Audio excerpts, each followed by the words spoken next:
আমার প্রাণের সুলতান, আজ আবার সেই ক্ষণ ফিরে এসেছে যখন আমার এই হৃদয় আবার টুকরো টুকরো হয়ে যাচ্ছে আপনার সাথে আমার এই দূরত্বের কারণে। হে আমার আল্লাহ, তুমি আমার একমাত্র মুক্তির স্থান, আমার খুশি, আমার জীবন, আমার সুলতান। তোমার দরবারে আজ আমি দুহাত তুলেছি, দোয়া করি যেন আমার এমন কোনোদিন দেখতে না হয় যেখানে আমার জীবনের একমাত্র সম্বল সুলেমান নেই। আমি যেন খুব শীঘ্রই ওনার পবিত্র মুখশ্রী দেখতে পাই।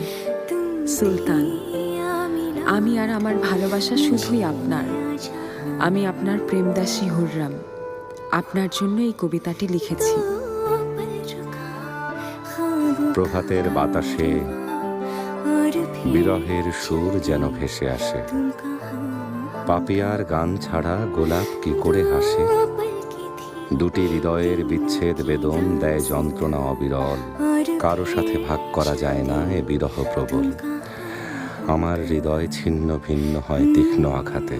বিরহে কাতর এ দাসী আপনার স্মরণে কাঁদে।